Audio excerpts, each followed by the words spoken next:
Okay. All right. Let's make sure everything's working. Everything's up. Give people a couple minutes. 9:30 is kind of when I'm going to start this. I'm going to try to start doing these at like flat times, like 9:30, 10 o'clock, 9:45, 9, like instead of just being like, oh, it's 9:17, here we go. I'm going to try to start doing that a little bit more. So if anyone was in here last night, we watched a little bit of the Buccaneers and Ravens. That game was solid up until I feel like the Bucks just they got some injuries. That Mike Evans injury really sucks for them.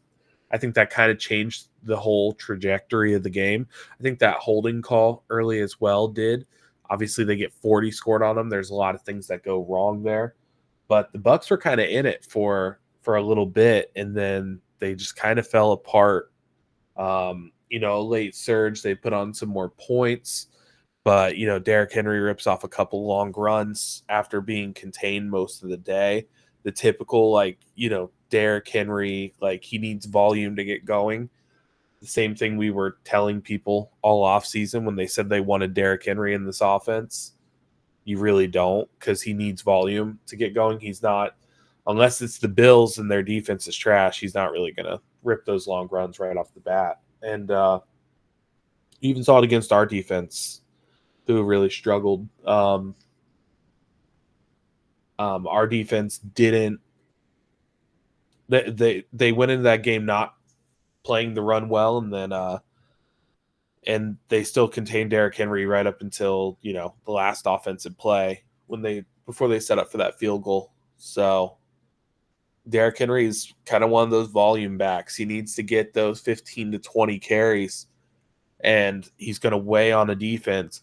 And then eventually he's just going to like rip one. It's going to be 2 yards, 2 yards, 2 yards. And then there he goes for 50, just off a missed tackle or a cutback, like that last big one against the Bucks.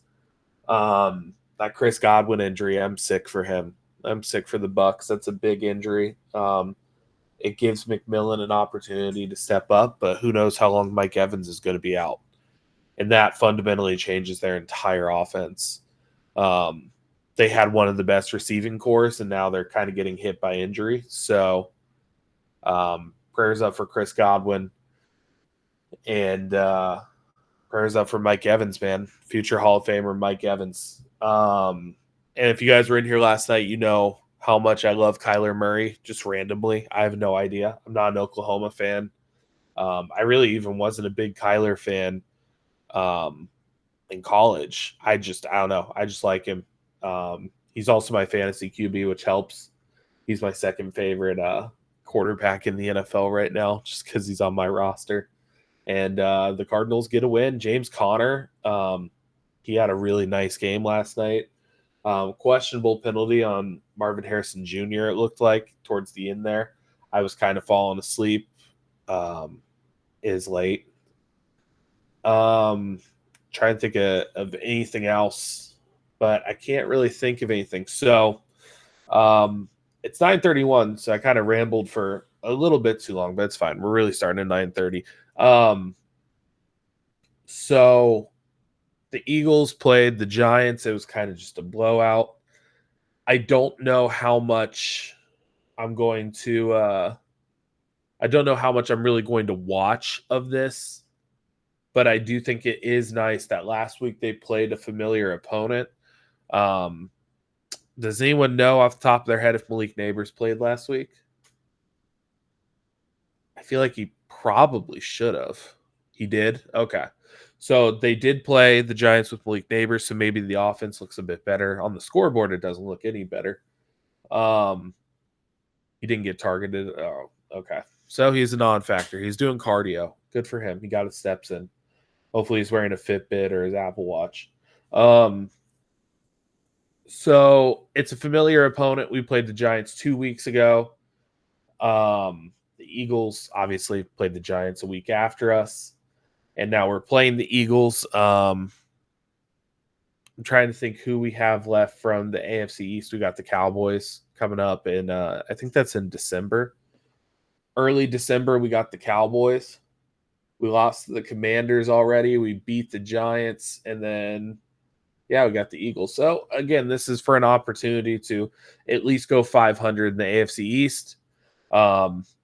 If you beat the Eagles, you get an opportunity to go 3-1 against the AFC East, which obviously is very, very good. The Eagles are a good team. I think they have some pieces that can give us some fits. I think AJ Brown, he's a dynamic receiver on the outside. I think he's great. And then Devontae Smith, I think he's one of the best number twos in the league. I think it's him. I think it's Waddle. I think it's Higgins. It's those three. They're all in a tier on their own. And then probably right below them, I'd put like an Addison potentially. So I think your matchups you're probably going to see are Cam Taylor-Britt versus AJ Brown. He's going to get some help there. This is an opportunity for Cam to bounce back. You know he likes playing against physical receivers like DK Metcalf, like Stephon Diggs, who tries to get physical at the line of scrimmage, even if he's a better route runner than he is a physical receiver, in my opinion. And I think you're going to put DJ Turner on Devontae Smith. They also have Dallas Goedert, and of course their big free agent acquisition, Saquon, coming from New York to Philly. Saquon went crazy on the Giants last week. I saw that. He almost had his career high in yards. So they got a lot of things on offense. Typically, the Eagles do have an elite offensive line. I feel like what I've seen from Eagles fans online is their O-line is underperforming to this point in the season, and there are injuries. Jordan Mailata is not playing. So it's going to be kind of dicey. Let me pull up. You guys aren't going to be able to see it, but let me go ahead and pull up their roster, their depth chart here. We'll go through and see. Because when I do a playback for a game like I did this past week, it is very hard for me to keep up on everything else. It's not the same as being able to have my laptop, my iPad, and both my TVs going at once. All right, let's see here. Jordan Mailata on IR, Alberto on IR, Dallas Goedert's questionable. So their O-line looks like Fred Johnson, Landon Dickerson, Cam Jurgens, Mekhi Becton, and Lane Johnson. Cam Jurgens obviously is the replacement for Jason Kelsey, who retired. Landon Dickerson, I believe he's a younger player from Alabama. Mekhi Becton, the kind of washout tackle from the Jets. They bring him in as a guard. It seems like he's been doing better at guard than he has at tackle. Fred Johnson, I'm not the biggest fan of as a tackle, but Lane Johnson I do really like. And then flipping gears a little bit to their defense. Obviously, they got all the Georgia boys all over their defense. Jordan Davis, I think, is great. Jalen Carter's great. Brandon Graham is. They have Byron Young, who looks like he's questionable. Moro Ojomo from Texas, if I remember correctly. They have Nakobe Dean, Jeremiah Trotter, Josh Sweat, Nolan Smith. Their corners are Quinyon Mitchell, Keely Ringo, Eli Ricks, Darius Slay, Big Play Slay. Cooper DeJean is going to be in there too, which is another rookie. You got Cooper DeJean and Quinyon Mitchell both playing, and then you got CJ Gardner-Johnson and Reed Blankenship. And then another safety they have is Sidney Brown, Chase Brown's brother. So that's pretty cool. And then obviously Jake Elliott, former Bengal. We cut him in favor of Randy Bullock. So that's kind of what they're looking at. Again, some injuries, it's not drastic. It's not catastrophic on their end. So let me go ahead. Dallas has a hamstring injury right now, Dallas Goedert. So we'll see if he plays. They have him as questionable on the report. Let me get this situated here.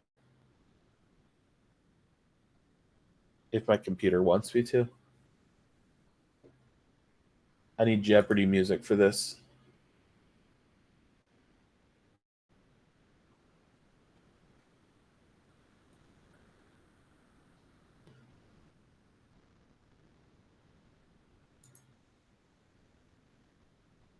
we'll have to wait to see the injury report. That should be coming tomorrow, if I remember correctly.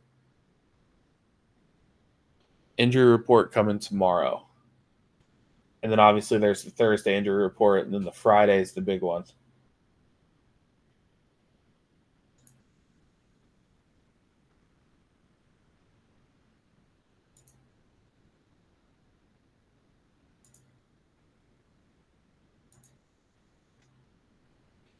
Okay, so go ahead. We'll get this going.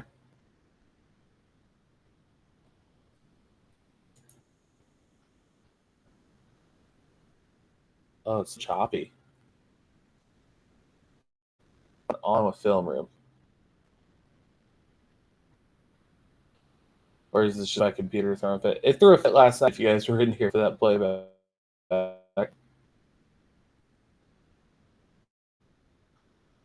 Yeah, hold on. Everything's fit. Right.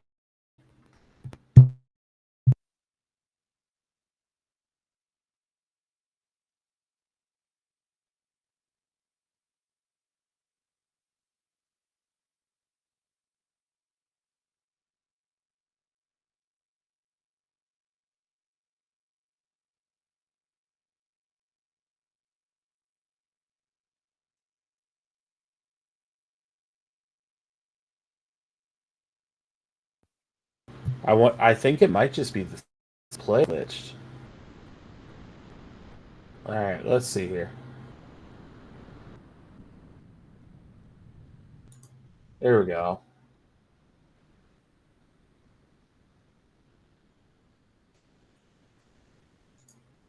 NFL, I paid too much money for this.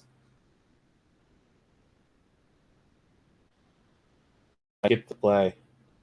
Oh, it's film room. Film room is a terrorist, Richie. I need you to get that trending.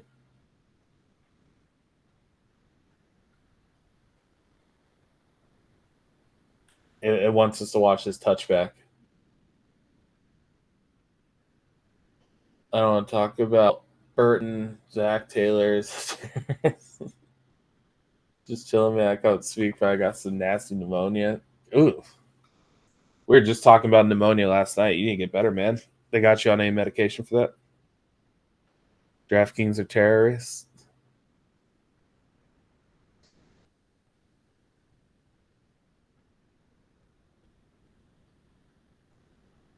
Like, getting Priest that motion here. Defense better be ready, man.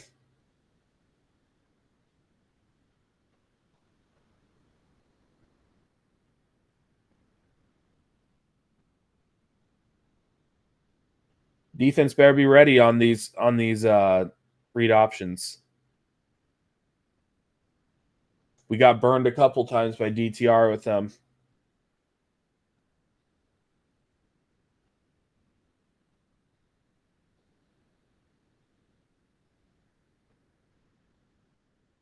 Get more motion pre-snap with Devontae. Hurts loves holding on to that ball, bro. They didn't want to void Mike Evans. That's tough.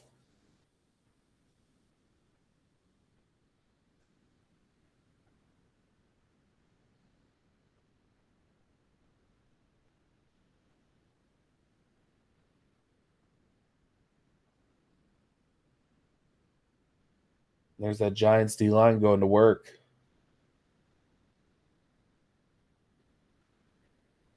Yeah, Hurts isn't, but even then, Deshaun is a mobile QB. You know, we knew all about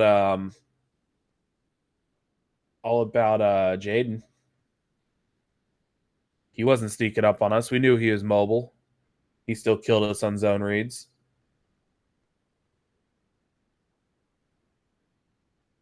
We knew about Lamar. He still killed us with it too.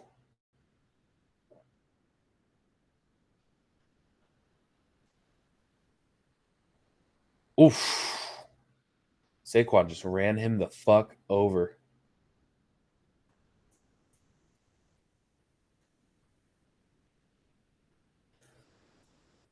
Cover one, sim pressures. Yeah. I think you got to speed up his clock a little bit because he's not the most comfortable under pressure. You saw that early on last night against the Bucks too with Lamar. He was not the most comfortable under pressure. They found answers for it as the game went, but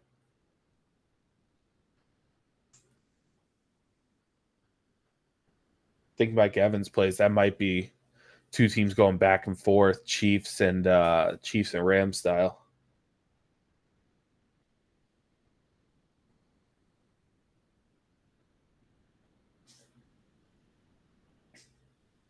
I think having the D line back helps against like Saquon.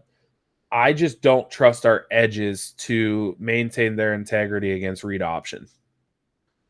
I don't trust them at all. Because we've gotten burned on it time and time and time again. I feel like you can run that play 4, 5, 6 times in a row, and you're still going to have guys cheating towards the back every time. That quarterback's going to keep it. And at this point, I don't know if that's just a schematic thing where Lou says, fuck it, just take away that run. Hell play by Brian Burns. Hubbard Osai has to have their best games with my Lotta out. You got to eat. You got to eat on these tackles. That interior O-line is still good.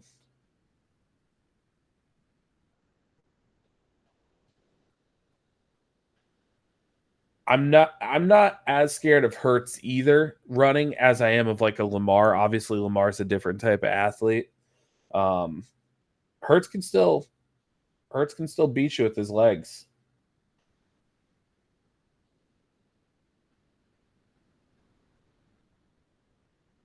Looks like he flinched. That should be on the offense.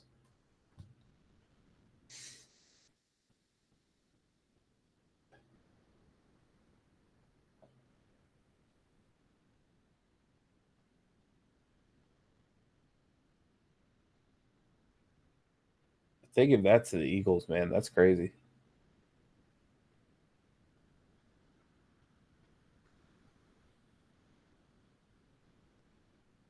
Devonta's the only one that scares you. AJ Brown. I think AJ Brown might get some too. Then they get after him. Saquon too. Saquon in the passing game. Saquon as a runner. I agree. It just CTB hasn't been it this year. I'm just going to be honest, man. He hasn't been it for over a month. I think week 2 was up and down. He had the incredible pick. He also gave up that touchdown. We kind of watched it. It's not fully his fault. That is a wild decision to run up and field that. Like the coverage team's already down there. Just at that point, let it go. What the hell are you trying to do fielding it off a bounce? Like wave him off. Good. That's trouble waiting to happen right there. As a punt returner.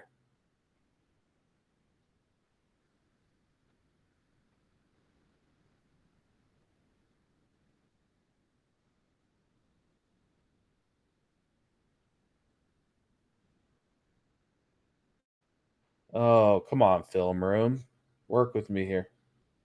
That right there is what worries me. You get the ball out quick. Our corners in space don't want to tackle. They just want to rip at the football. Give up extra yards. We definitely do play down to bad teams. We don't just go out there and kill bad teams like we should.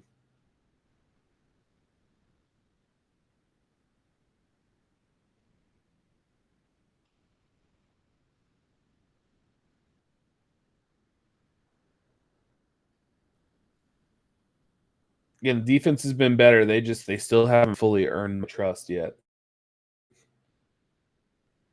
This is so bad today. Wonder if I should just go watch this straight all 22 instead of film room. Are you guys getting stutters like every play like I am, or is it just on my end? Like that one was fine.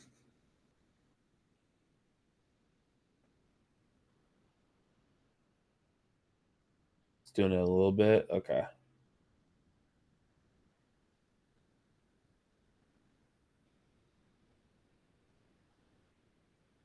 Mm.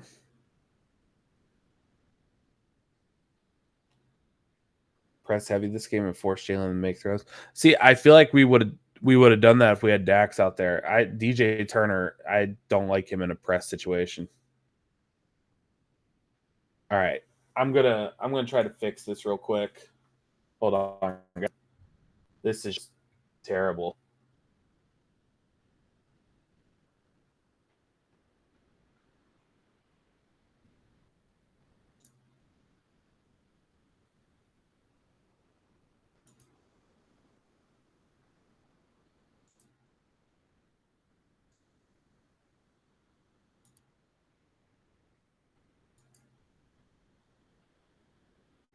I think there's a very real possibility that Geno Stone plays. No, I said pop. Bro, film room. All right. So film room doesn't want to listen. Just wants to keep playing here.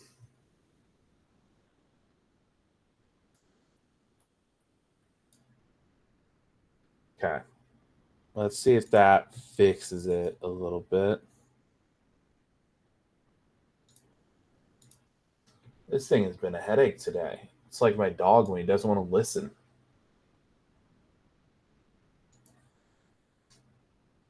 Okay. It's my payback for pinning that? No, no, no, no, no, no. No, no, no, no, no. Okay. Let's see. See if it wants to work a little bit better.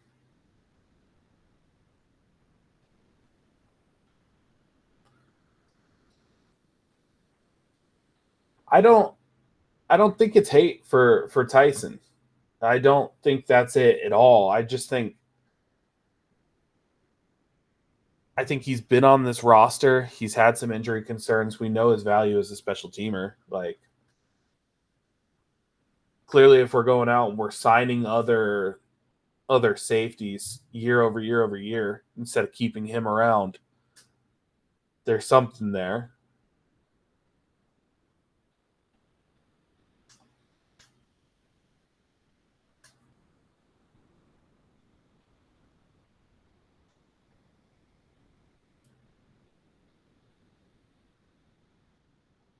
We wouldn't be talking as much about Reckoff if it wasn't for how good Tyson's been covered. Yeah, he's been a great special teamer.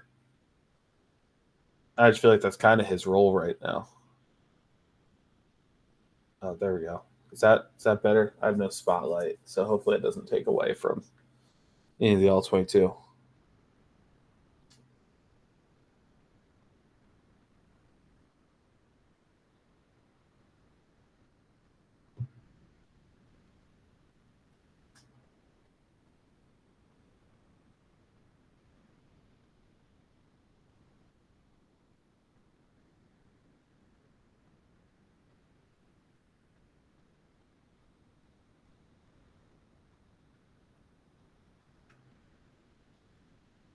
And playing preseason hero against 2 or 3 doesn't mean auto playing time. Exactly.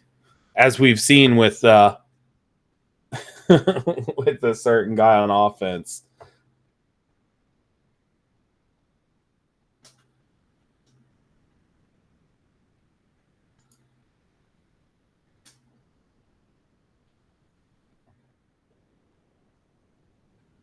So they go Wildcat here with Saquon.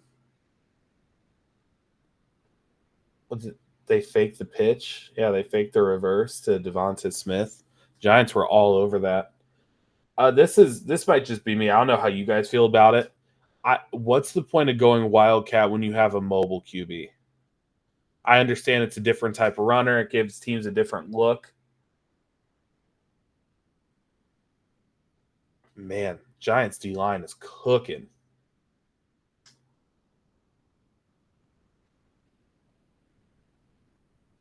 This is just a 4-man rush.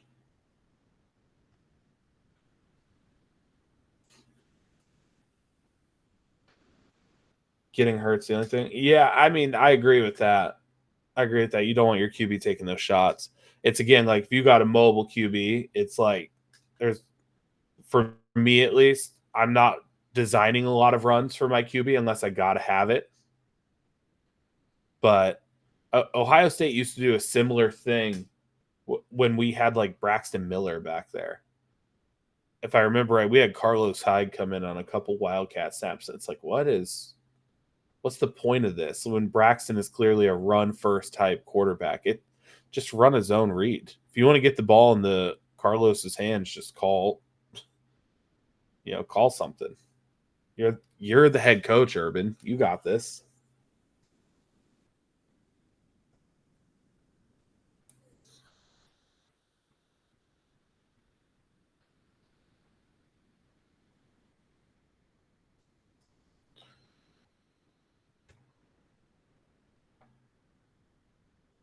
That group chat's going crazy on Twitter right now, boy.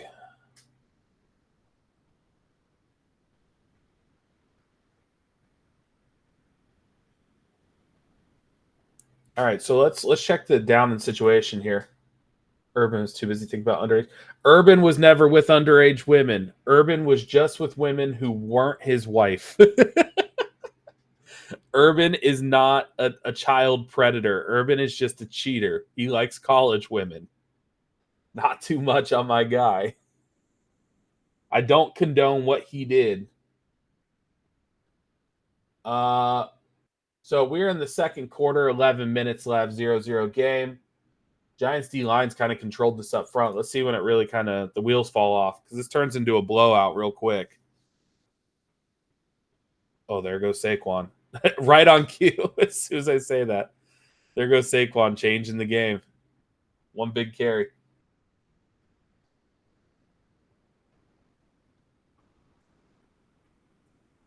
I couldn't have scripted that even better. I love watching that O line get out. Did you see that block by 51?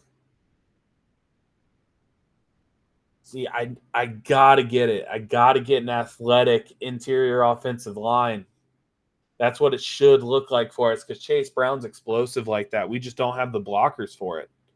We're getting there with the tackles, but it's just you don't have that with your interior O line. Exactly. Something the Bengals try with slow offensive line. It doesn't work when you got slow offensive linemen. That's something that like a Matt Lee could help with, but again, Matt Lee's not ready right now, in my opinion. It'll be his time at some point, but I just don't think it's right now. But that's the whole point of getting these young athletic offensive linemen so you can run these more athletic schemes that would fit with our running back more. But again, we made some good additions to the offensive line. Orlando Brown Jr. is a good signing. Love Mims. I think Matt Lee has potential in the league. We'll see. We'll see with him, but you got to keep getting. It's going to take another year or two, but you got to get a couple more of those young athletic offensive linemen. Go get a Tate Ratledge from Georgia. He can run a pin and pull concept.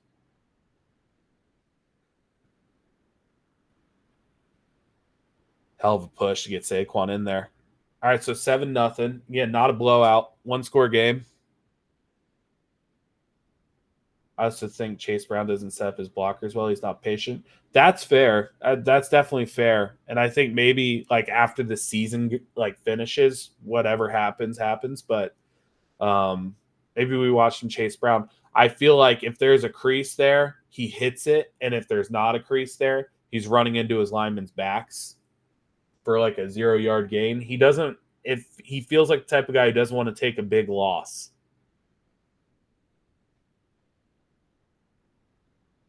So he's if it's designed to go A gap, Chase Brown's going A gap. He's not bouncing it back. He's not going to try to cut outside. Typically speaking, yeah.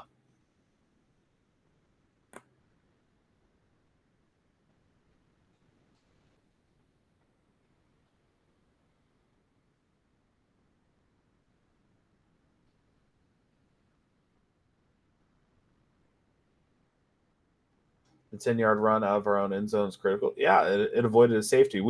There almost was a safety or damn close to one the play before it. There was almost a safety on either team. I believe it might have been Nick Chubb who saved safety against Miles Murphy. He got just a piece of Miles, and they were able to avoid that. And then we were just barely able to avoid a safety of our own.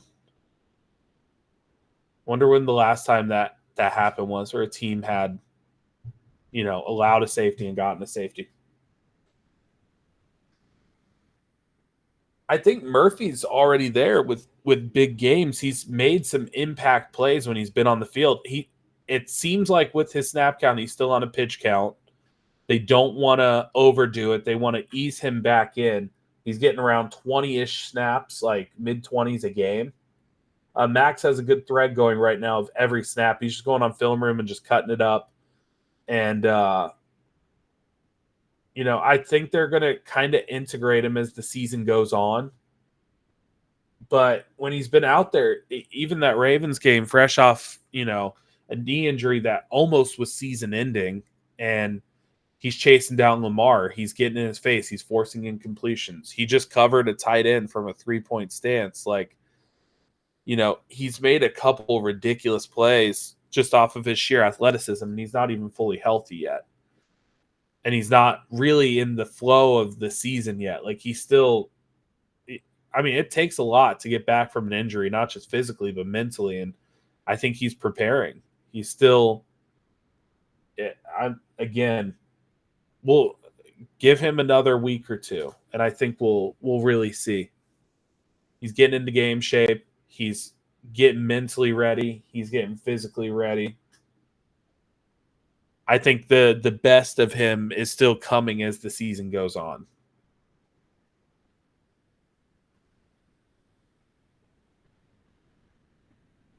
And hopefully with some health, we'll see some more pass rushing moves show up too. His speed to power is pretty good already. I'm not even talking like he has to get anything too fancy. Just, get a little bit more vicious with the club, with your rip, with whatever, right? It's good coverage. That's a good throw, though. It's a good throw to get some yards on second down. Now you're set up in a third and manageable situation.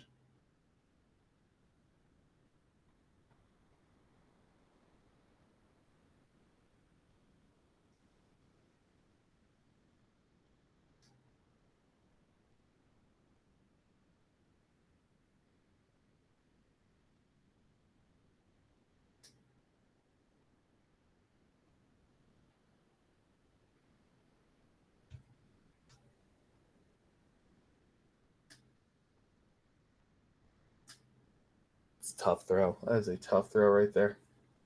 He's getting back to being 100%. I want to see more pass rush moves. I agree. See some development. And development is not just on the prospect, it's also on the coaches. That pressure got there just enough time. That's a hell of a throw. He put that perfectly. There goes A.J. Brown. Now it's a 2-score game, I believe.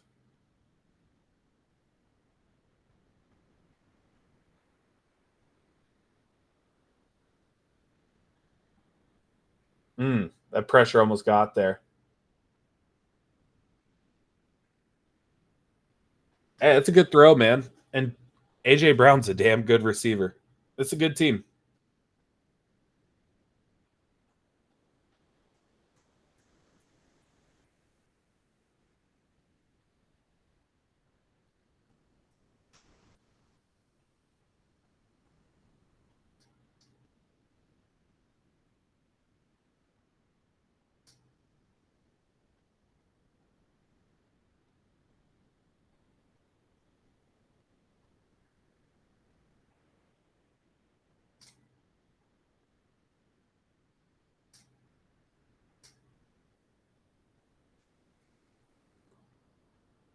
If you guys are in this group chat that I'm in on Twitter, Trim is showing some good stuff in there. Also, how do I do this? You guys enjoy this for a second. I'm going to have to watch my second screen. I will not be able to look at chat for a second. Oh, it's just a kickoff. Who cares?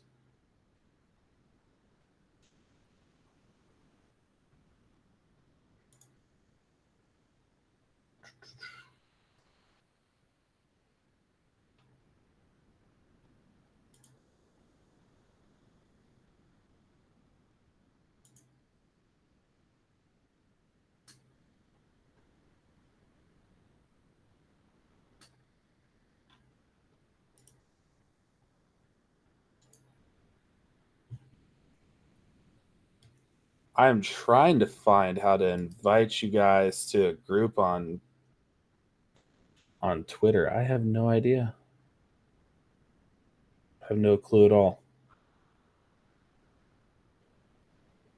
I am going to keep my draft stuff under wraps, just for the people here.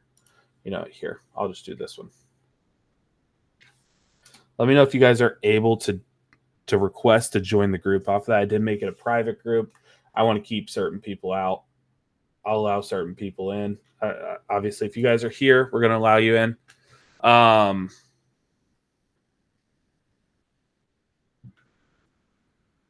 Trey can't go under like he sometimes does against big name teams. We need prayer, Trey.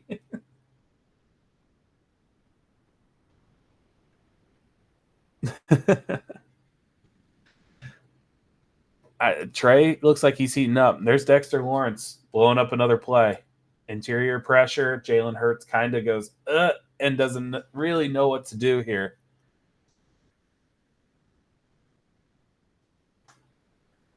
So they do rush 5. Well, one's a spy. He drops the spy. But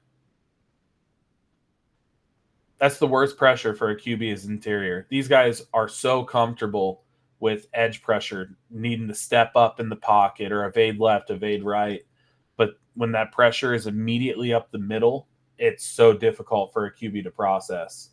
And Dexter Lawrence is just insane. He's right now, he's the best defensive player in the NFL in terms of how he's playing. He's outplaying Myles Garrett. He's outplaying TJ Watt. He's outplaying, go name it. Like Dexter Lawrence is just on a different level. He's leading the league in sacks from a nose tackle position. Like, it's insane. He's a different beast.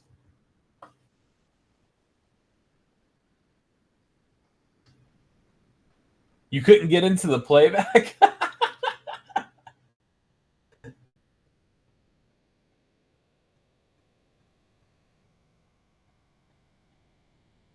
All right. So they're kneeing out. Looks like, yep, kneeing out. So let's go ahead. We'll check it real quick. So it's 14-3. The Giants, or the Eagles, are up, I should say. Sorry. I think 3 is all they really got. So let's see if this is one of those. They just kind of run it up at the end. The defense kind of gasses out. Let's see what happens here. If you guys are able to join the group, I put a post from there in the comments. Just click request to join. And if you guys can't join off of that tweet, then just let me know. Let me know, and then I will send it to you through mobile. Mobile at least gives me the option to, here, let me do that. I just need to turn my volume all the way down so you guys don't hear an echo.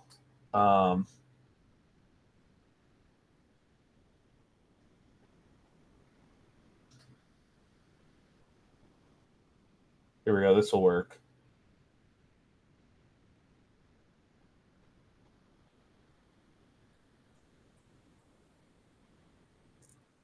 Crazy. There you go. You guys can tell I'm a Twitter mobile user. That's why when everyone's saying my tweets were bold, I'm like, I don't know why. I'm just tweeting off an iPhone. Like, does iPhone 16 Pro Max do that?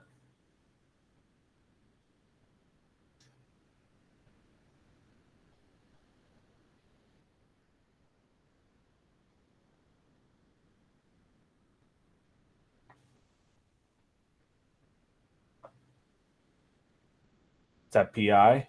No, they didn't call it. That's a miracle. They didn't call pass interference on an underthrown ball. That might be one of the first.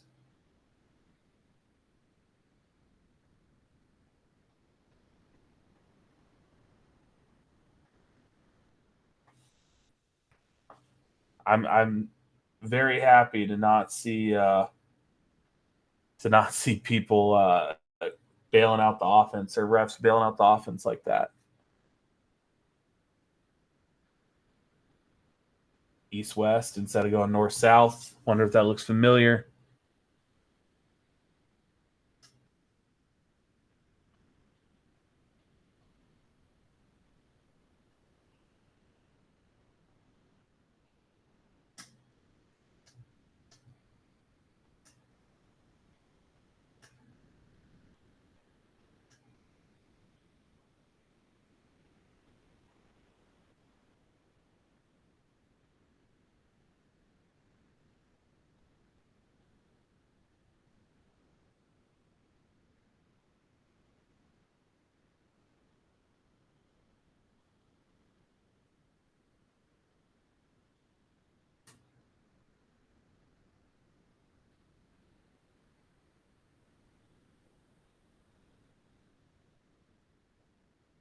That's a good RPO look.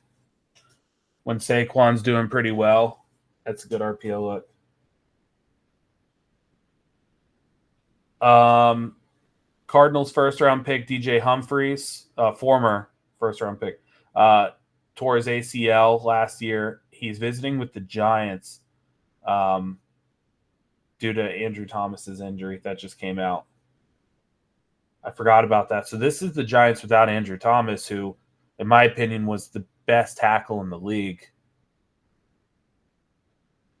It's a good play by that DB. That could have been much bigger if he kind of got caught up in that block.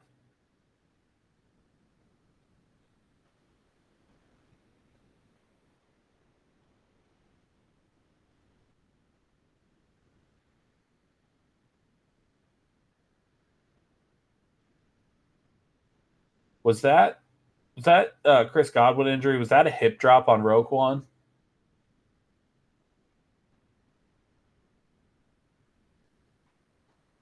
For anyone who watched the end of that game, yeah, of course it was.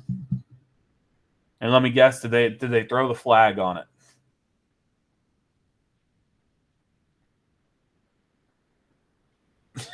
it? Of course. And there goes Saquon. They're starting to pile it on a little bit now, up 14-3. Of course, it's a hip drop tackle. They don't call the guys. I saw the screenshot of it. It was gross. It made my stomach kind of turn.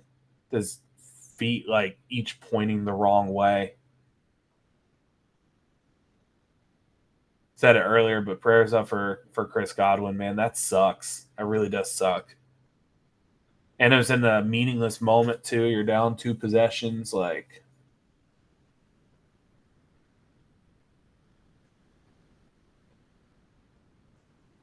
man. Saquon's running well for the Eagles, man.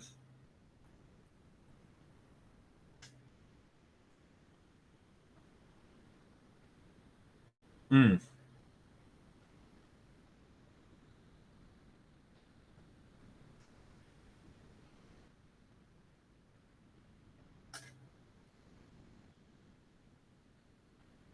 What, Chris Godwin was on pace to be an All Pro?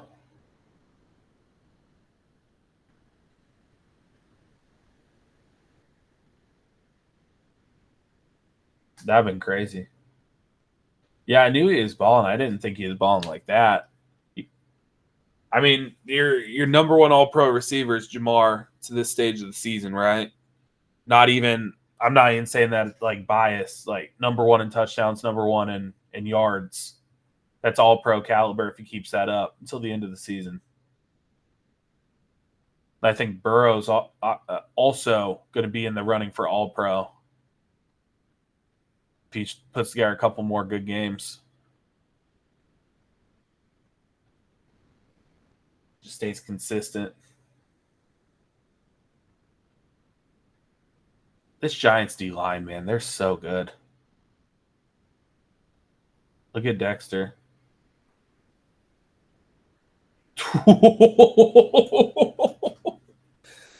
Dexter Lawrence is a maniac.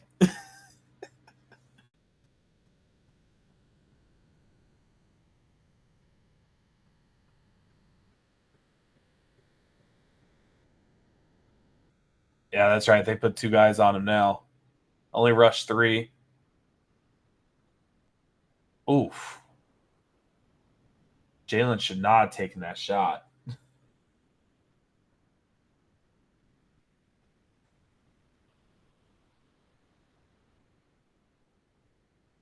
There's a Kiriki. Look at 93's big ass jumping in the coverage. That who was that? 27. That's not Drew Phillips. Oh, Jason Pinnock. Okay.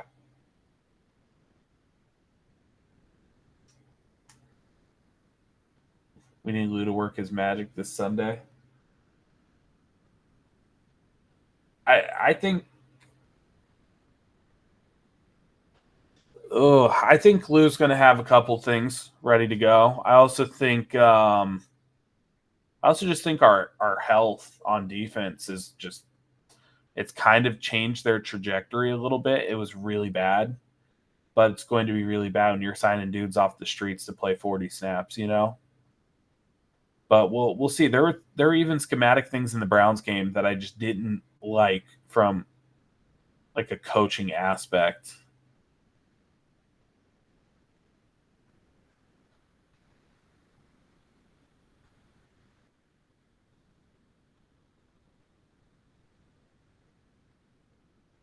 And looks like they stop him just short. They go for it again. Or was that fourth? Let's see. All right, they're lined up for it again. There it is. They got it. And again, if you guys don't want to see the tush push, the number one way to keep them from doing that, don't let them get into short yardage.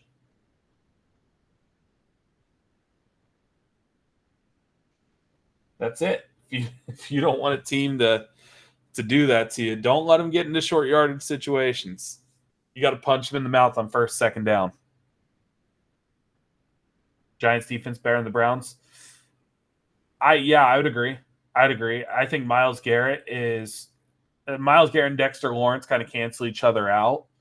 I think actually I don't know. I don't know because obviously we didn't play Thibodeau. I will take Brian Burns over Zadarius, and I will take Newsome and Ward over like Drew Phillips and their corners for the Giants. I think I would take the Browns defense just marginally more. It's very close though. I think they're both very similar defensively. I think those two teams each have very, very, very good defensive lines.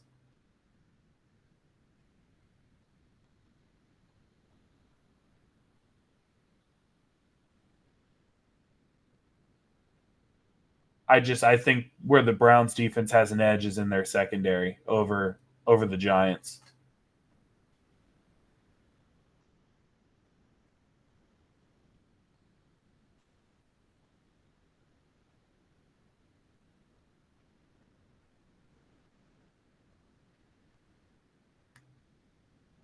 There goes Saquon.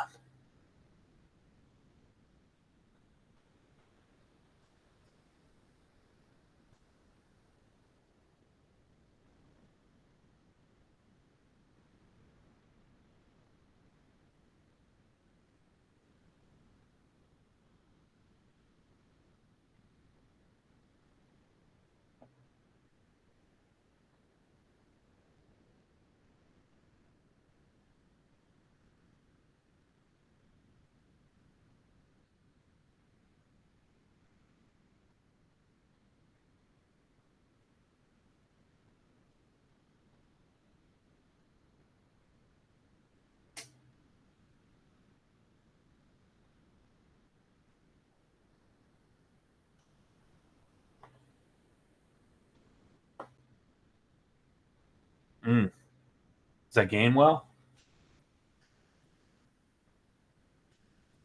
Giants defense looking a little gassed. They've probably been out there all day because Daniel Jones sucks.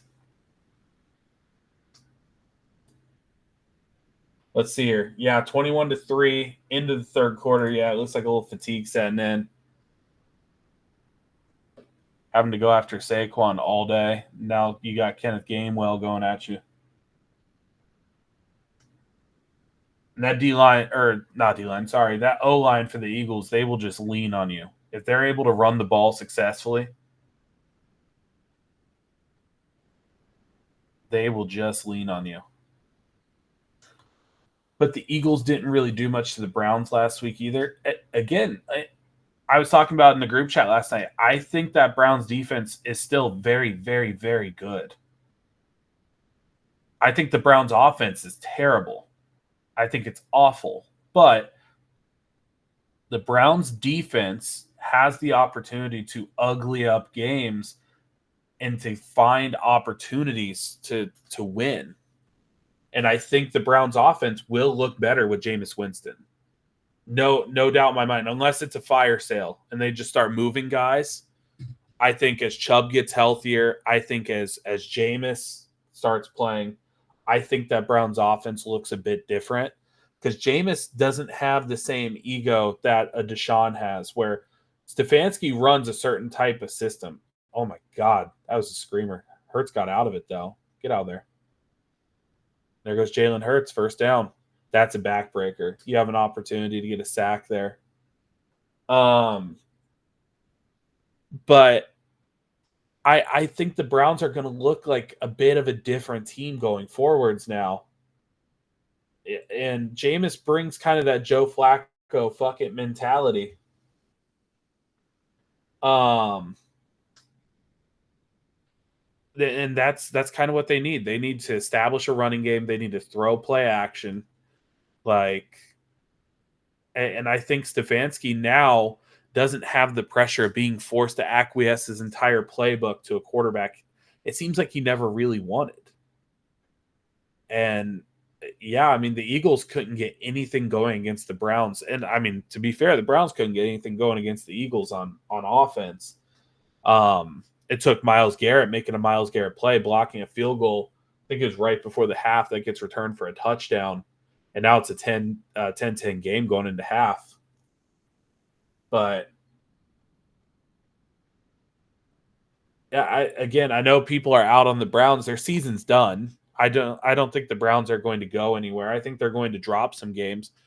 But the Browns can pose problems to the Ravens, and the Browns can pose problems to the Steelers, in my opinion. If the locker room doesn't quit, which we'll find out, like we'll see what kind of time the Browns are on. We'll see kind of what their fortitude is.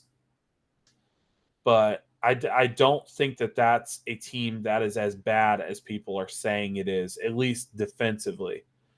And that defense is disgusting when they get going. And we've seen it.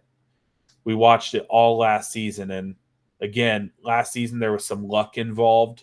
There were a couple games that the refs gave them, like the Colts game, in my opinion. The refs gave them that one. They didn't deserve it.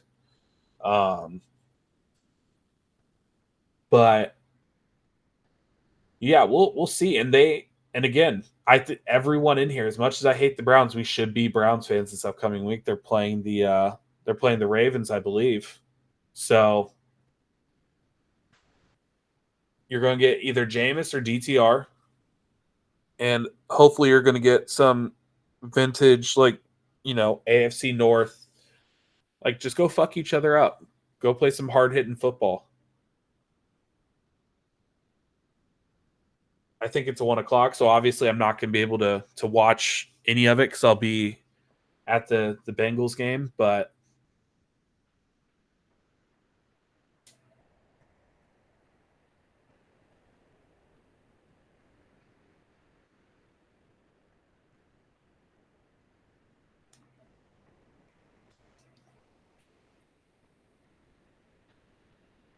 for sure, let me know where you're going to be at. I'll let you know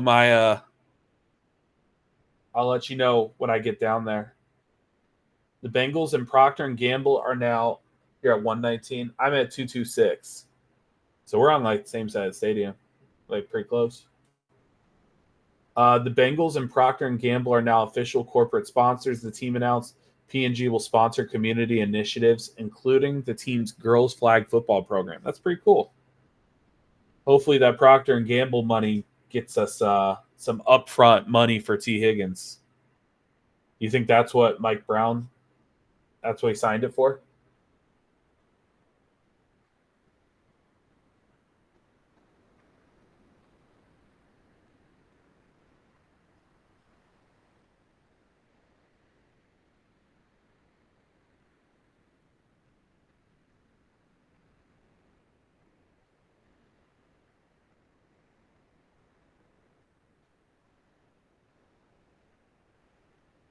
He signed it to help update his meds. That insulin ain't cheap.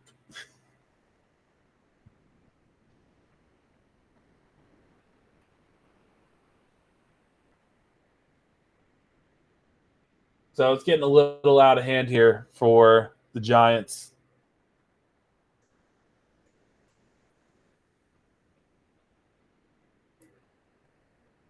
So let's check in on the situation here. Eagles get the ball back. They're up 28-3. Kenny Pickett is in. I don't want to watch Kenny Pickett play football, even if it's a 25-point game. So we'll just kind of do a little brief synopsis here. 2 runs and incompletion. They punt the ball away. Will Shipley getting a little bit of burn. You love to see it. I love Will Shipley coming out. He was one of the best receiving backs in this entire class, in my opinion. All right, we'll flip over to defense real quick. So they kind of just lean on the clock a little bit. Guys that hopefully we're not going to have to see. So they rush 4.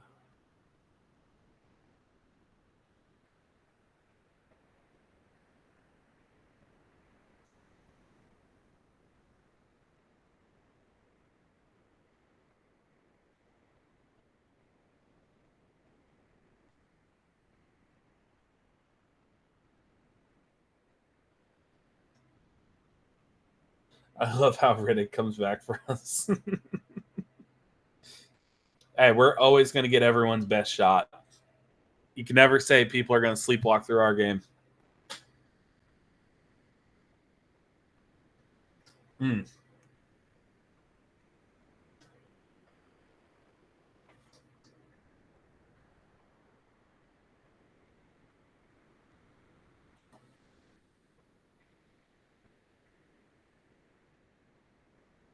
Someone's in that group chat. They're going to have to catch me up on what all is going on today. That thing's hopping, and I have not been able to keep up on it because I'm doing this.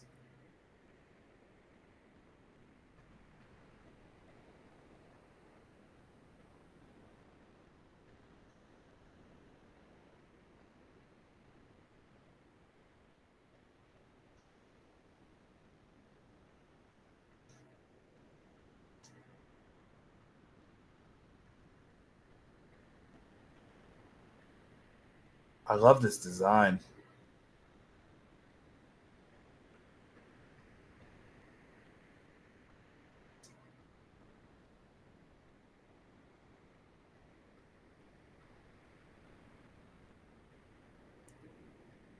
Send the guy in motion. That pressure is there immediately. Let's see this again.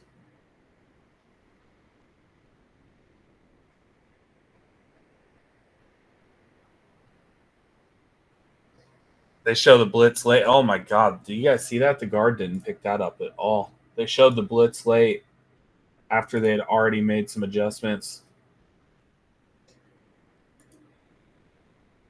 Watch this.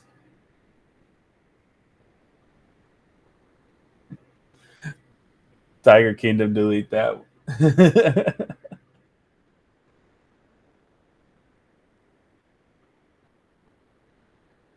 we don't give people attention in here. But I see you. I know what's going on now. That's just a free rusher right at Daniel Jones. Oh man.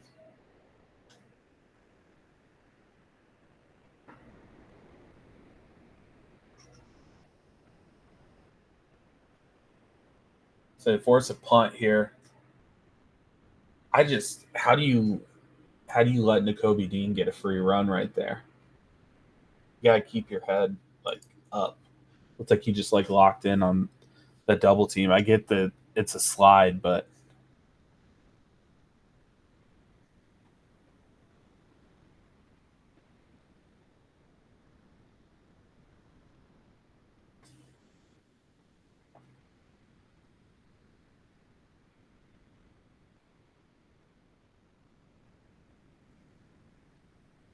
they're running a lot of motion here.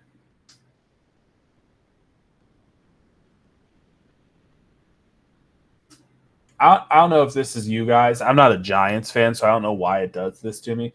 Every time Daniel Jones releases the ball, I'm afraid. And I don't cheer for them. I don't like them. You know, like the only non-Bengals team I really have a soft spot for is the Vikings, and that's just because like my neighbor's a Vikings fan. I got some buddies who are Vikings fans.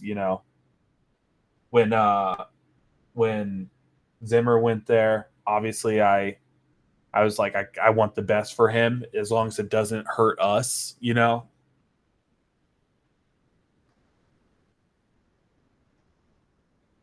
But just every time Daniel Jones goes to throw the ball, I'm just like, ooh, okay, here we go. This is gonna be an adventure.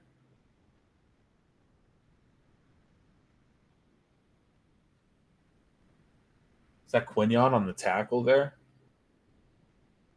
They've had some really solid tackling.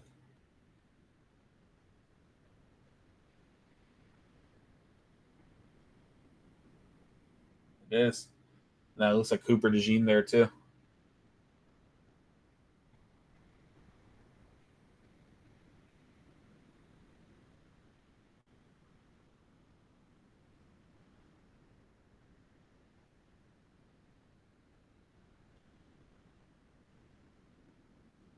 Danny holds on to the ball too long. See if he had anyone open here. Let's take a look at this one again.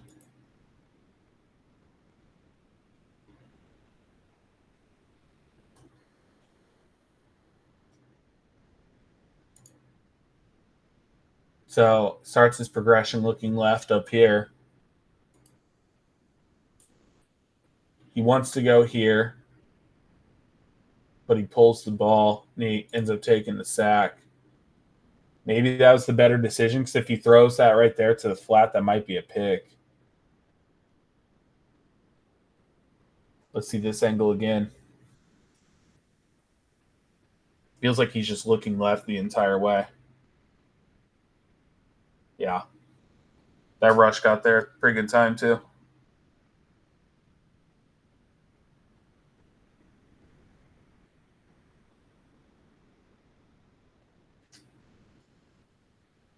All right, so another punt. I'm not a special teams guru. If there's something they're doing on the punt that Bengals can exploit, go for it.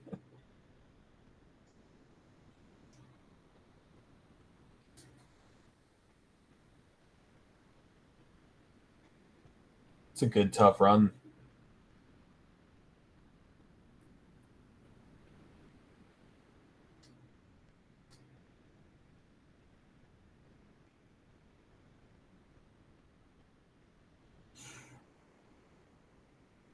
98 just blew that shit up.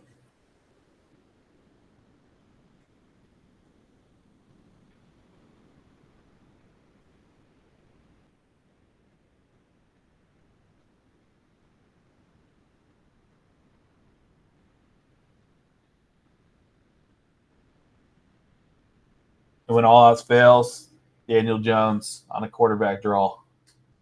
They did that against us a lot when the offense was a little stagnant. Try to get like a free first down, get some free yards.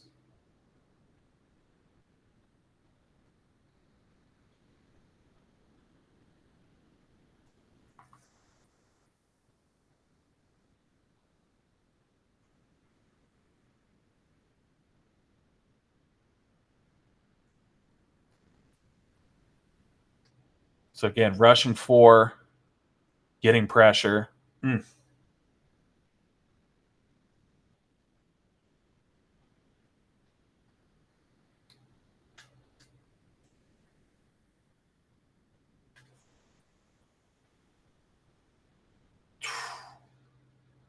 Man, are they missing Andrew Thomas?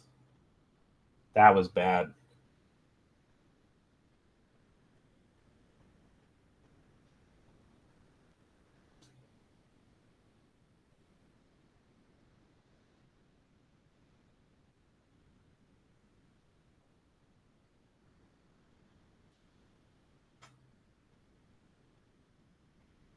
All right.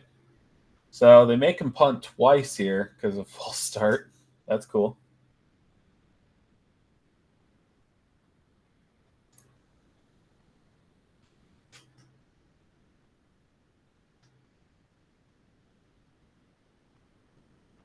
Mm.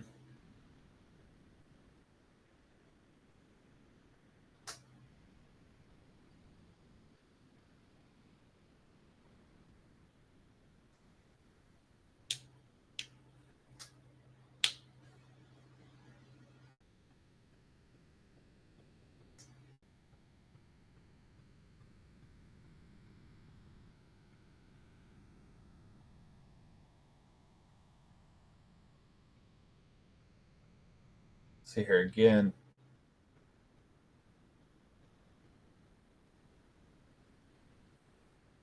The more I watch Roquan hip drop, makes me sick. It makes me sick that they added this rule in to protect the players, and they're not actually protecting the players. They're just it's another reason to take money out of these guys' pockets, right? That's the most disingenuous thing I've ever seen. Like the targeting rule in college football, it's bad. I think we all know it's bad because us as casual observers, we're not referees, and Lord knows I would never want to be one. But the college football rules at least there in good faith, right? And it's there to try to protect these guys from traumatic head injuries and trauma to their brain. The problem is with that rule, it doesn't account for just the game of football and how it's a violent game and how it's played. This hip drop rule is completely disingenuous in the fact that they aren't calling it to protect players. They started talking about a hip drop to drum up some hysteria to say, look how much we care. And instead of actually calling it when it needs to be called, they're instead just finding ways to take more money out of these guys' pockets. And fines aren't enough to curb it. You have to start calling them. You know, they did it with quarterbacks now where quarterbacks are so policed, like and guys are somehow, some way figuring it out, even in the heat of the moment. Um, look at Trey Hendrickson. He could have really killed.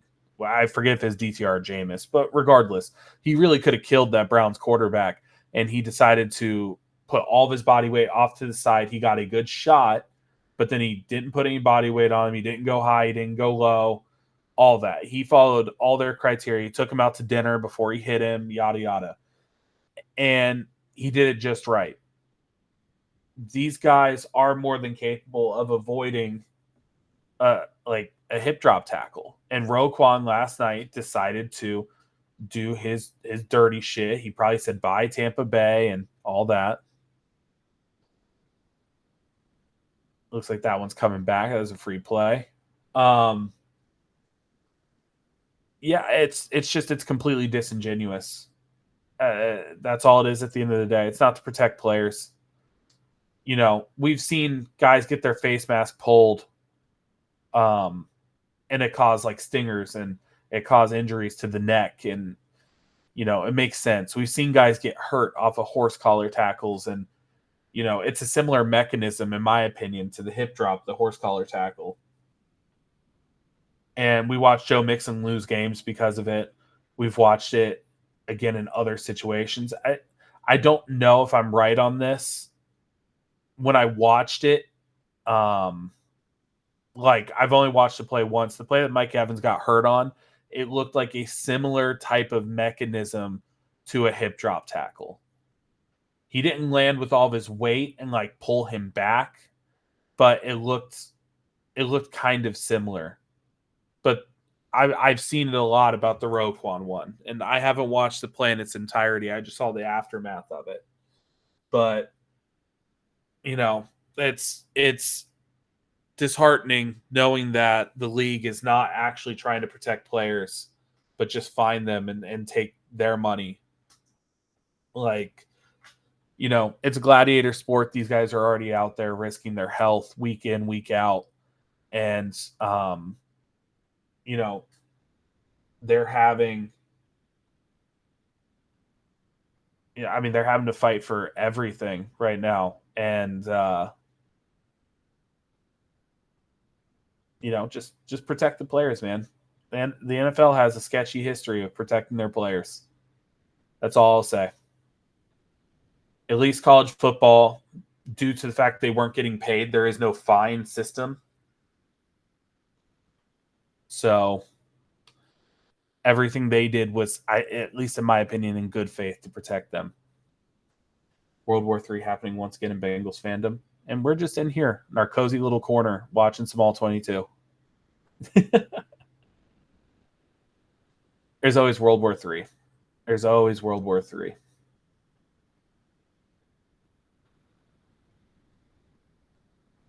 And I, of course, I have opinions. I have thoughts. I'm not going to put them in here. This is going to go on YouTube.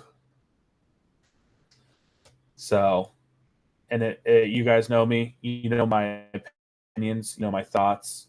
You know my thoughts on NFL film room acting like this. What the hell, man?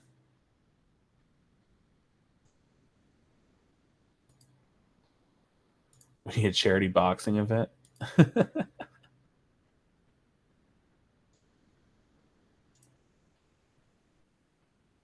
I would throw some money in.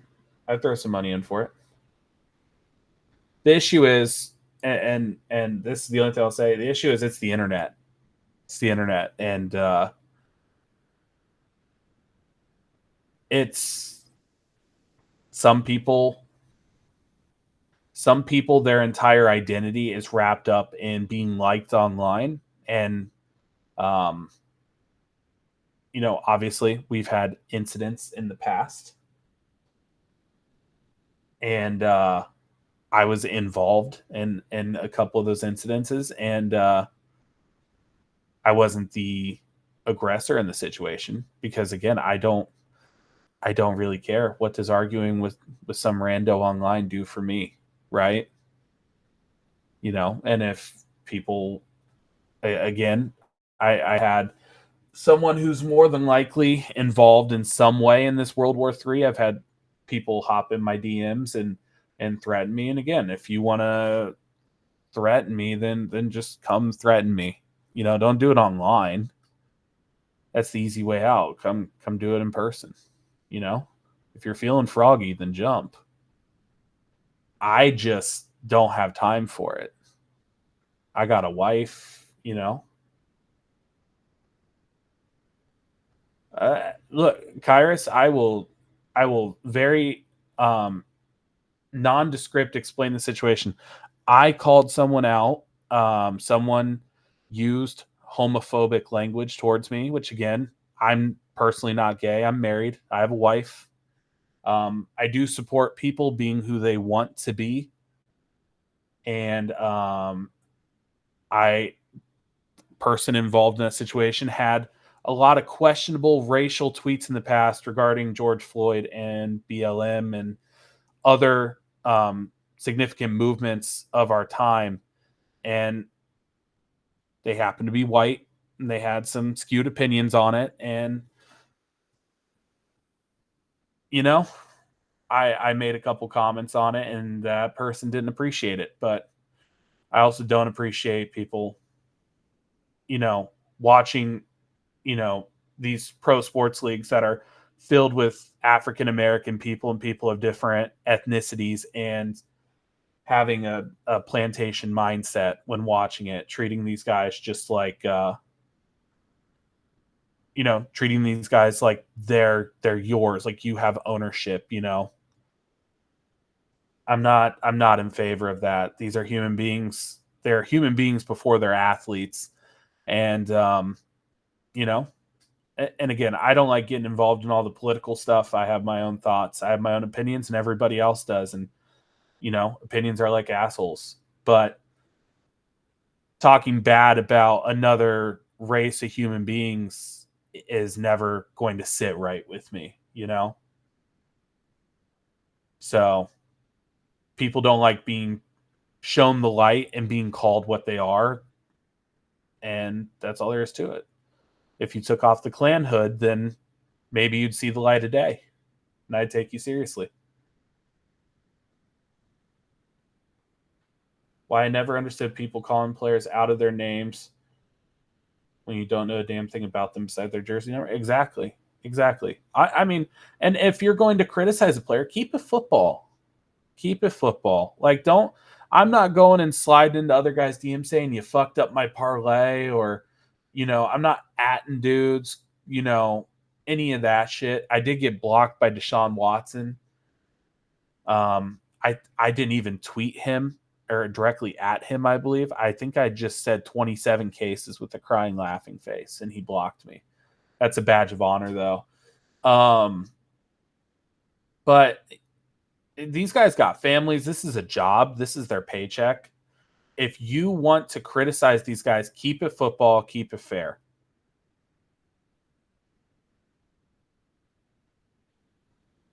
You can have some fun with it,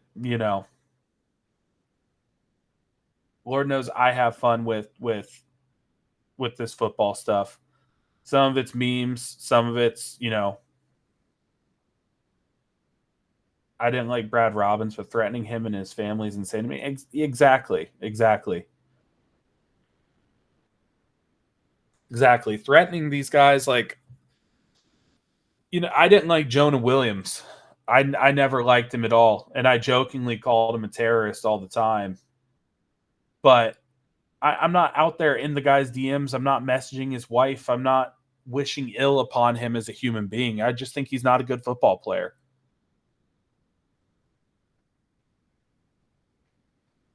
And this ties back into the conversation we had yesterday about fans booing guys when they get injured, right? Like, I don't think Deshaun Watson's a good person. I think he's far from being a good person with all those allegations and his lack of remorse or his lack of ownership of any of his problems, or being able to say, this is me. I fucked up. And again, I don't think just ownership is enough for that level of crime that he was alleged to have committed. I mean, obviously they're settled. He paid some money.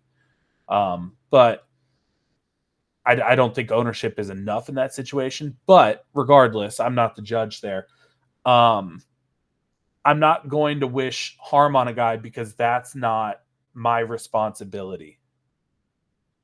I'm not going to shed a tear. I'm not going to go cry like Myles Garrett did or Jameis Winston. I'm not going to give a sermon defending the guy. I'm also just not going to be upset when something like that happens. I'm going to be indifferent.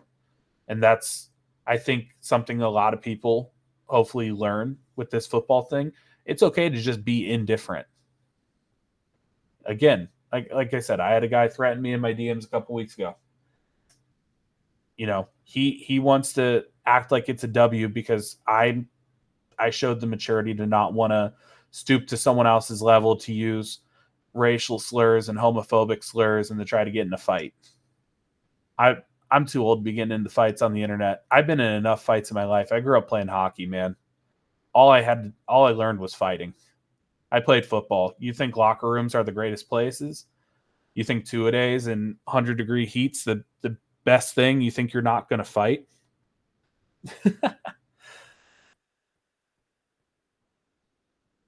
I mean, Kyrus, he's a season ticket holder. He's in spaces. You probably know this guy. I don't give bums clout though. I don't do that.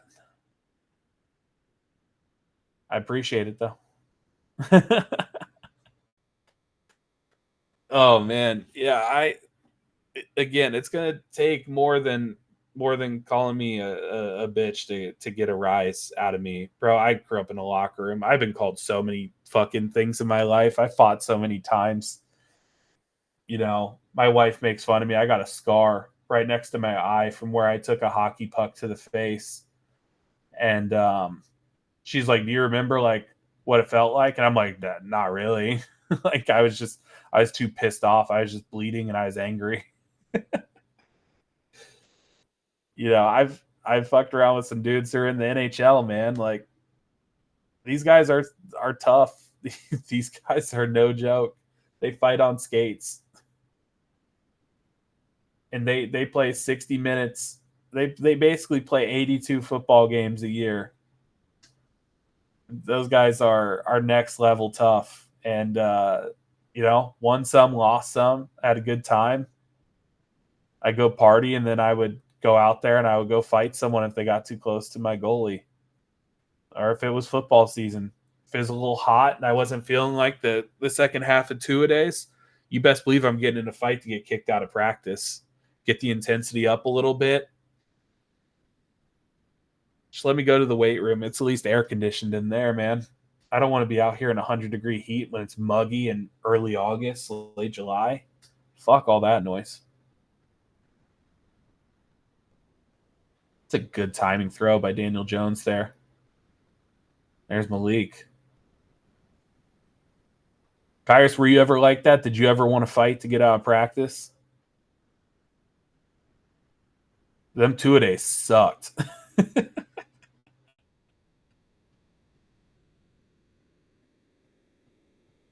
You did in college.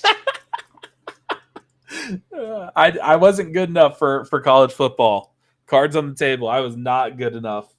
I played. Oh God, it was when I was there. I think it was a D6 high school. Like my high school total people had, I think, like 370, right around there. 7:45 to 10 p.m. for 3 weeks in the heat. Have me questioning if I like people. Ours was in high school, at least, because we didn't have the same requirements. We would do two-a-days. We would do 7 a.m. or no, it was later than that. What am I talking about? I think it was 9 or it's 8 to 10. Then we'd take a 2-hour break from 10, 11, noon. And then we'd do like a noon to 2. And then there was optional weight room in the summer after that. And I would always do the optional weight room. I would just not like that second practice, because that second practice was mostly conditioning. Early in the morning, they would get us in there, get us locked in. We would do either some walkthroughs, we'd do, whatever. And then that second half of the day was just some bullshit. And I don't want to run laps. I don't want to get timed. They would have us run. We had a track around our football field, and they would have us run, and they would time us, and they would give us a different like minute mark that we'd have to hit for every, like track or every lap around the track. And sometimes it'd be fine. It would be like, oh, you got 7 minutes. It's like, oh, that's nothing. And then it'd be like, you got a minute and a half. And it's like, what the fuck, man? And, back then, before I put on weight and I stopped playing sports, going to the gym now, but not in as good a shape as I was when I was 16. I think my highest for a mile was like 6:30. Like I ran like a 6:30 mile, a 7-minute mile, something like that. I wasn't like the fastest dude. We jumped our CB because he was looking at us weird. Now in the CFL ball. Shout out to him. I jumped this. I didn't jump, but I fought this one kid in the locker room. I was sleeping, and I was the upperclassman, so I got my choice of number when I was a sophomore. So like year one, I wanted to wear 78 because I was playing offensive line, and that was Munoz's number, and I didn't get it. So then year two, when I was like, I'm done because I broke my fingers, like I was telling you guys about yesterday. When I was a tight end, I was like, I really want to get 85. And I was the only Bengals fan. Like, I grew up around nothing but Browns fans. I was like, I want to get 85 for Ocho, and I got it. And I was like, this is so sick. Like, throughout all my childhood, I had to wear like 88 if I played tight end, and I didn't really fuck with it. But everyone wanted to give me that because that's what Marvin Harrison wore, and I was on the Colts like youth, like in Upper Arlington, Ohio. I played on the Colts. I played on the Dolphins. Um, but yeah, I got to wear 85, and I was sleeping, and of course I got my first pick. And this freshman tried like jumping me while I was asleep, so woke up and we had our moment, and it kind of settled it. I got in trouble. I got suspended for a week.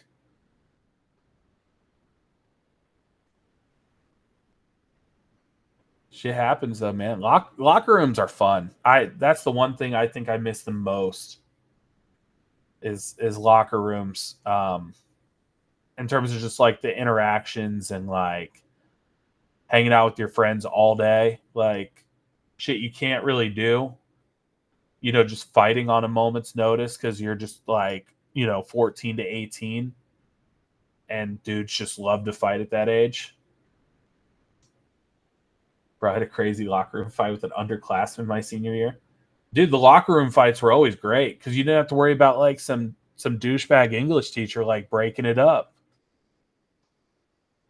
Like you were the locker room sorted itself out, and I hope it still does. I don't know if I'd want to be a coach in today's generation because these kids are different.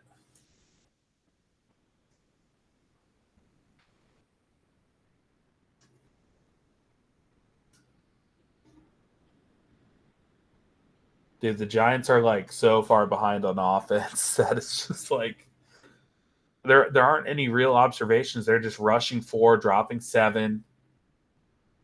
The Giants just can't get anything going. One of my wide receivers in college literally almost killed our tight end in practice for just asking to back up, and they were just giving signals to QB. we had a little bit of decorum. We if we were going to fight, we at least had the gentleman's agreement like, hey, we're taking our helmets off. We don't want to break hands punching helmets. And if the coach saw helmets were coming off, he'd normally just kind of be like, all right, I'll get the whistle ready for whenever. Because our reward for getting in a fight and getting all fired up was we had to go run suicides. I don't know if they're still allowed to be called that, but it almost made me feel like not fighting, but I still did. You get in a fight, you fuck someone up, or you get fucked up, and then coach tells you get on the goal line. It's like, fuck. Tight end helmet was off, giving signals. He grabbed it, hit him upside the head with his. What the fuck? He Myles Garretted him. We took it out to a field near my house that we called Beatdown Park. Like a week later, we went straight MMA like shit for 5 minutes before I pinned him and headbutted him 3 to 4 times. Bro, you dudes that headbutt in fights are wild. I am never headbutting a guy in a fight. That's just to me. You're not catching me using my head as a weapon.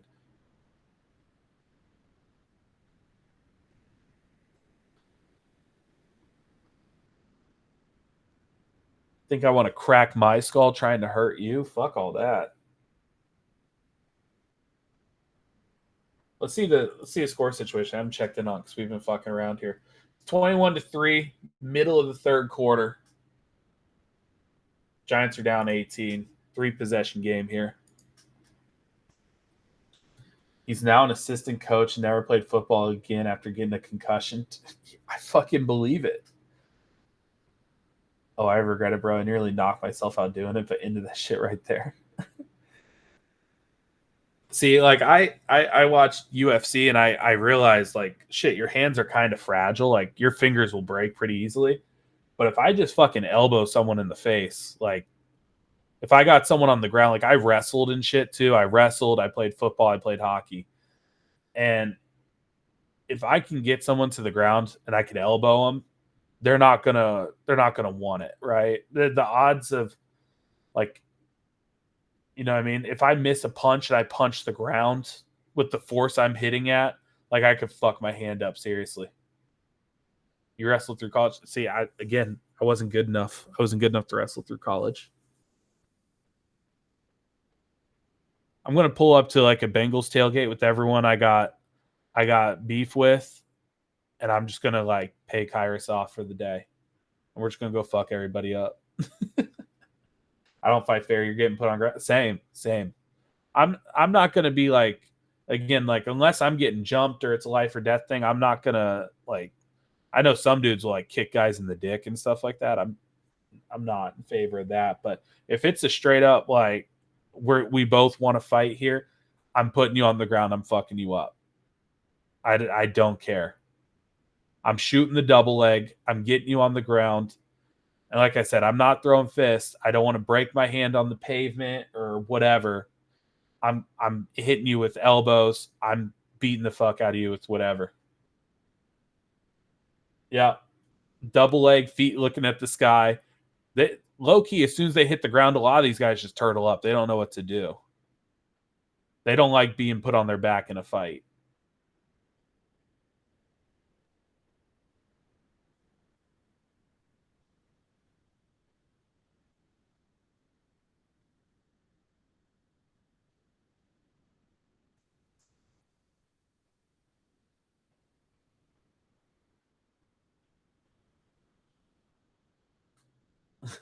That sound violent.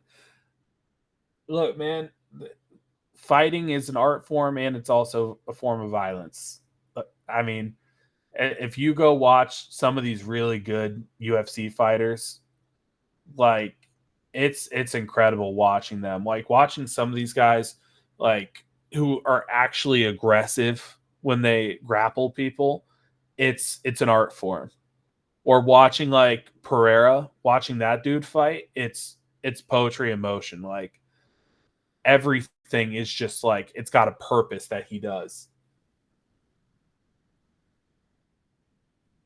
And you know, it's like football. There's some things in football where you just look and you're like, this is just like I said it earlier. I think it was Dan Casey. It might have been him on Twitter. He put up a clip of a team running Wham, and I'm like, this is just like gorgeous how they ran this. Like it's just nothing beats that. Like when you know, and I assume it's like that in other sports like baseball. I don't know fuck about baseball, but I can only assume. Or soccer. I do enjoy soccer. I just don't know anything schematically about it. But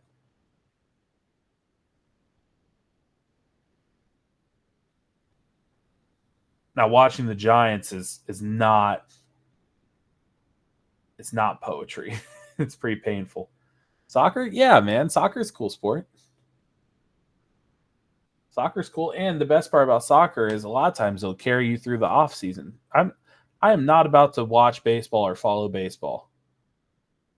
I I don't know how people do it. The season's too long. The game itself is just kind of eh. Unless I'm there, unless I'm at the game, I don't care about baseball. I'm telling you, as soon as football's over, um, as soon as football like the Super Bowl is done, I'm on the draft. I'm preparing because I'm going to Indianapolis. Oh, I'll point him out. I'll point him out next time we're in a space. I need to get you in this group chat, low key, Kyrus. J Dub's in there too. Um, but what the hell is this? Is this a new game? No, it's the same. The lighting just added or changed, I should say. Bro, film room is. It might just be this game. Oh, it's Drew Lock in. Okay, so this is at the stage where the game's over. I'm not crazy. That one camera looked like golden. That was wild. Oh, let me go ahead and pause that there. But yeah, when the Super Bowl's over, I'm preparing for Indianapolis, going to the combine, getting my stuff ready. I don't have connections with this year's class yet, which I should work on. Last year, I was talking with Jackson Powers Johnson's dad. If you guys were in here, he and I, we have a pretty good relationship with each other. Um, Jackson really wanted to be a Bengal. I'll let you guys know that. And his dad really wanted to be here as well, but they're liking Vegas so far, so that's good. I'm going to probably try to reach out to a couple of the other prospects and see what's happening there, and just try to create some relationships with some of these guys. How the Eagles look in your opinion from watching this film? So offensively, I feel like the Eagles didn't play a complete game on offense. I feel like they played a pretty good game. I feel like I've seen them fire on all cylinders and look much scarier than this. Saquon is the engine of that offense right now. They want to establish the run with Saquon. Hurts is not looking to be as much of a threat with his legs. He's wanting to manipulate the pocket, manipulate the coverage with his legs to try to find open receivers. He's not running to run. It looks like he is running to open up passing lanes, similar to kind of what Lamar did a little bit last night. Lamar is more of a flight risk, but that Giants D-line posed some problems. It just wasn't enough as the game went on. I mean, as you see, it's in the fourth quarter, and they only got 3 points. It's not looking too good for them. They got Drew Lock in, so they're waving the white flag at this point. The Eagles on defense, they really weren't asked to do too much, and they really weren't tested a whole lot. It looks like the Eagles were able to get pressure almost at will on Daniel Jones. They made him hold the ball on his first look. I do like their linebackers. I think they have some young, explosive linebackers, but they weren't asked or tested a whole lot in this game. There was no Andrew Thomas, so there's a lot of pressure coming off of that left side. Illuminor, he kind of held up well, but that interior of the O-line as well kind of got beat up. It's just one of those games where the Giants D-line did what they could. They held serve. If I remember correctly, Dexter Lawrence got a couple sacks in this game. He is currently your NFL leader in sacks. I think he's got 9 and 7 as a nose tackle. Like, he's on an incredible pace right now. And if he strings together a couple seasons like this, like, we're going to be talking about him like Geno Atkins, like Aaron Donald type guy. He's already the best D tackle in the league, in my opinion. I can't sing high enough praises about Dexter Lawrence. Of course, he got his against the Eagles' interior offensive line, which I think going into this Sunday is going to be their strong point. I think that could be a matchup that they could abuse a little bit. I like BJ Hill. I like Sheldon Rankins. I like Chris Jenkins. I like McKinley Jackson. But that Eagles interior offensive line has done very, very well. They do have some issues at tackle with Jordan Mailata being out. That is no bueno for them. But they're a team who has kind of had to battle through some adversity early on this season with A.J. Brown getting hurt, with Jordan Mailata now being hurt. And Saquon has kind of put the team on his back in some moments.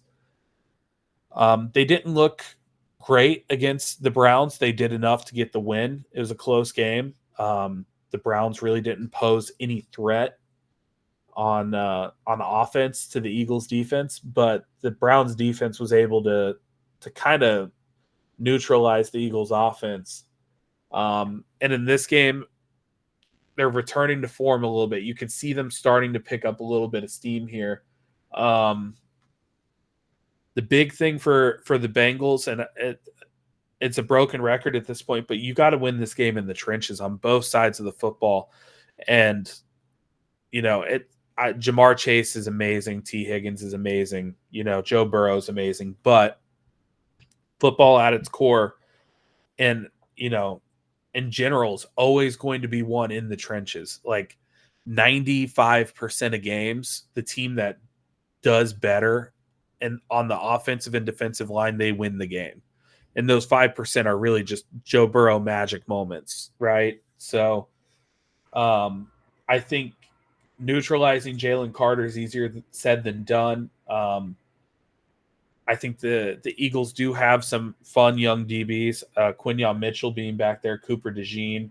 Darius Slay, I think he's been a little bit of a headache in coverage for their defense. That could be a matchup you look to attack. Reed Blankenship, CJ Gardner-Johnson, Chase Brown's brother Sidney's there. Their safety room is overall, I think it's good. It's not great. It's not elite. But really, it's that front seven. The Bengals have to be able to establish running the ball, and they have to be able to do it against light boxes. And we struggled with that against the Browns last week. And we'll see. We'll see if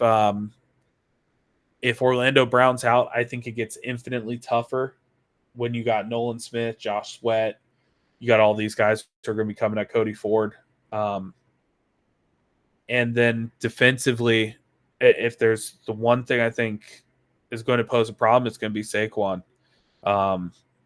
Saquon is a great running back. And the difference between him and Derrick Henry is Saquon, I feel like, isn't a volume rusher where Derrick needs to have his 15 to 20 carries to get going. You saw it last night. Saquon's a guy you might it could be back-to-back plays. It could be, a 2-yard gain, and then there he goes for 50, 60. And that kind of opened the floodgates for the Eagles a little bit on offense. And, Jalen Hurts, if you got him on fantasy football, congrats. He stole a couple from, Saquon. But, yeah, they're a good team. They're a good team. They're starting to play good football. They're battling through some injuries. I think we're not quite a good team yet. We are a better team than we were a couple weeks ago, as crazy as that is to say. I just think the defense has really started to develop and come into its own a little bit. You had some bad weeks there where it seemed like you had to score 100 just to stay in a game. But again, you're playing playoff football at this point. This is an opportunity. You're at home. You haven't won a game at home this year. It's a very good opportunity to get back to 500 and kind of restart your season and rebound from there. Because, after this game, after 4-4, if you can get to 4-4, then, you're going to have 9 more opportunities to go out there. It's the halfway point. It's the halfway point of the season. And the first half, this is an opportunity to kind of salvage it and at least get a C average. So it's going to be an interesting game. I think this is not a team we could really overlook or afford to overlook. And I don't think anyone in the locker room is going to do that. But, this is also a PSA for Eagles fans. If any of them hop on, I uploaded that Giants all 22, and people thought I was just talking shit about the Giants the entire time. I wasn't. I feel like I was always talking about how good Dexter Lawrence was, but for some reason, Giants fans they love that one. There's 1,000 views on that shit, no joke. And I don't even promote the YouTube. It's just for the people in here. So, for Eagles fans who are watching this, I think you have a good team. I think you have some injuries. I think you've had some bad moments, especially earlier on this season. I think you are bouncing back. I think this is going to be a good game between two teams who are trying to get back in their division races. So we'll see what happens. I have some stuff I got to take care of. There will not be a stream tomorrow unless Zim starts one.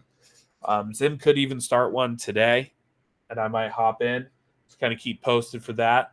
I will be seeing you guys again, though. I will add you to the chat right after this. I will be doing Thursday night football in here currently. We'll see what the interest level is in that going forwards. But no playback on Sunday. Maybe I'll do something Sunday night after the game if we want to talk about that badly, but I won't have all 22 until Monday. I added, this is the Twitter group.